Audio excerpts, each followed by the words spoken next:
Fisker is getting a probe from Congress. Porsche gets a new ambassador, and I'm going to read from a couple of press releases. I'm Rory, it's Thursday, let's do the news.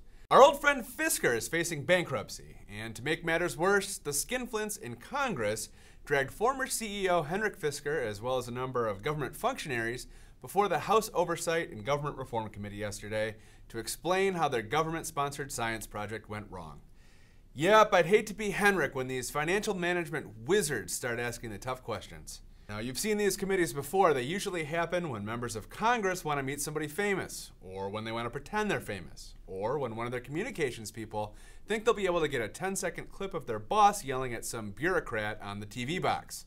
Of course, I'm kidding. These hearings are always a legitimate function of government. No matter how expensive or distracting they are, it's worth it when a congressman gets to grill Jose Canseco on the kind of sweet, sweet drogas he may have injected into his ass in the 1990s. Keep on doing the people's work, guys. Porsche is getting a new brand ambassador, and according to Wikipedia, she's the #2 women's tennis player in the world. That's right, Maria Sharapova.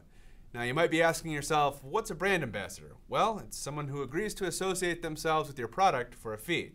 It's like when that one famous tennis star inked a deal that included her saying this about Land Rover in 2006. When I won Wimbledon, I told myself, now I can have a Land Rover. Now that I'm driving myself, I love the protection and style this adds to my daily commute. Who was that famous tennis player?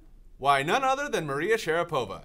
The contract extends for 3 years, and after that, there's no telling what automaker will be paying Sharapova to say she likes them. Now let's read a couple of excerpts from press releases we didn't finish. Keep in mind, these are direct quotes.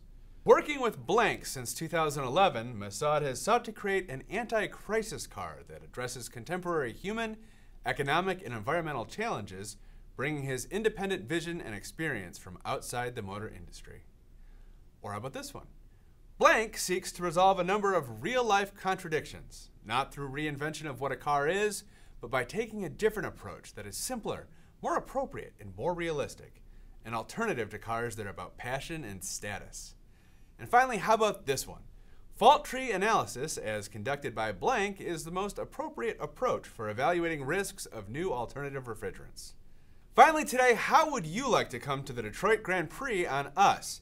AutoWeek is giving away a trip for 2 to the big race, including airfare, race tickets, hotel, spending money, and a Fiat Abarth to drive around for the weekend. Enter now at autoweek.com/VIP race weekend. Well, that's it. That's the news. We'll be back here next week, but until then, check out our other videos at autoweek.com and on YouTube. Catch all the latest auto enthusiast news at autoweek.com, in AutoWeek magazine and iPad edition. Talk with us on Facebook, YouTube, and Twitter at AutoWeek USA.